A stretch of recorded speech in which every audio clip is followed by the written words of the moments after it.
You and I discussed beforehand, you know, that if people were triggered and we'd hang around and be with people they needed, but no one seemed to want to talk much afterwards. It's probably a pretty typical reaction when people do watch a movie. You know, they I think they take a lot in, but don't say a lot until we start working with those scenes.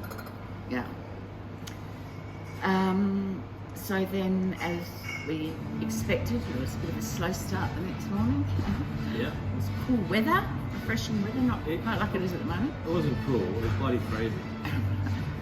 It's all relative. It wasn't freezing compared to this morning and yesterday.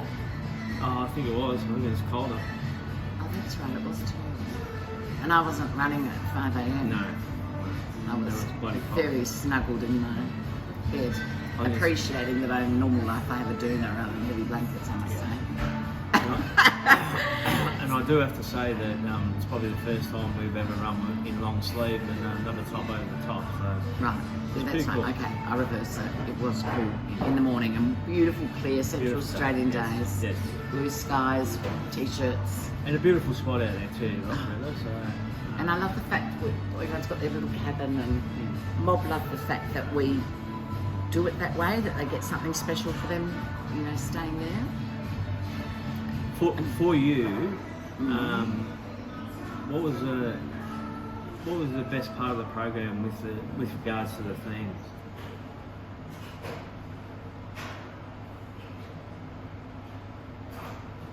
Goodness.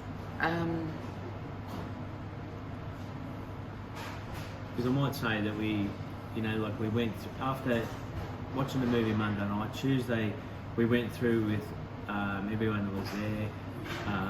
They picked out their themes and they come out with a lot of really relevant points to be able to match up to the themes that we have for our program. Yeah.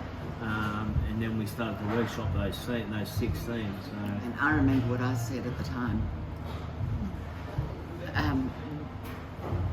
It struck me more deeply this time than the last time I saw it, and it's probably a reflection of the work that I do and I'm doing.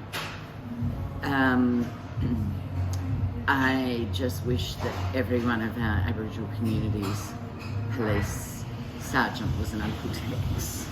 Yeah, no, you did say that. On a professional level, not on a personal level. Well, on a personal, it's hard to separate sometimes. But I don't think you can have one without the other. Yeah. Uncle Tex. But on a particularly within my work construct,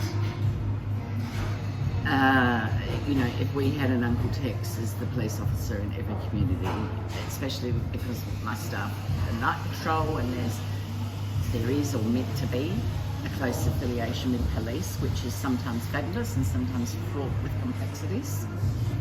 Yeah, just speaking about the night patrol mob, I mean, they do such a wonderful job, and probably a little bit under-recognised, I reckon, by so many. But with regards to you and your coordinators there, you know how much and how valuable those teams are. Yeah. Absolutely, and I think we touched on this in our last chat, a long one in my office. Yeah.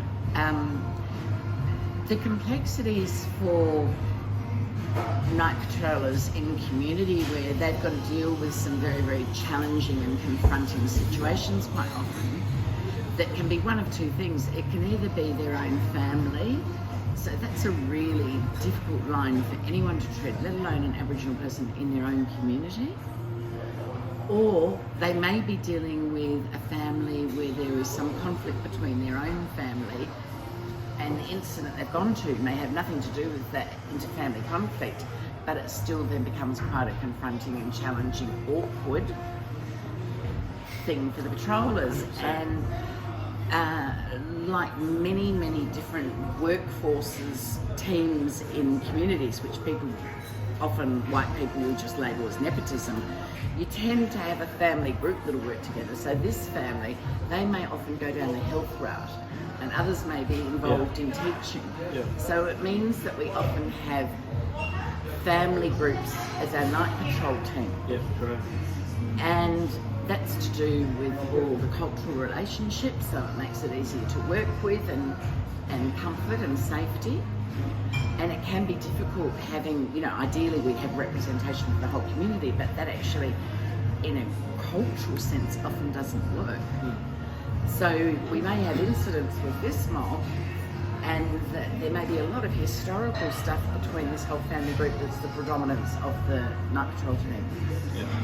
And, we always say that night patrols is the first person to be called for any conflict, even if it's 3 a.m. on a Sunday when no one works, and they are the first person that everyone likes to throw a stone at when there's a problem. Like the amount of times I hear, and where was night patrol? And I find out it was an incident in the middle of the night on a night they don't work.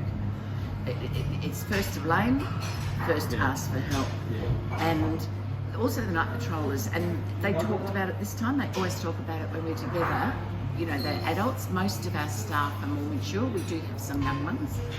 But one of the things they all universally talk about is how difficult it is not to react when youth are being really nasty at times and smart-assy and given a lot of lip and teasing. Well, I think that's the thing, and like to see, like the different night patrol groups there, and them talking about, some of the young ones, like throwing stones at their cars. Yeah, it's not just mouthy.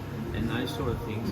But then at the end of the night, they give them a lift home. So I think our core business is to get young people home to a safe place. That's our. And I guess what I'm saying is all kudos to them, because I don't know if I could do that, like be abused like that, attacked like that, and then turn it around to help them. So I think it's fantastic. Yeah.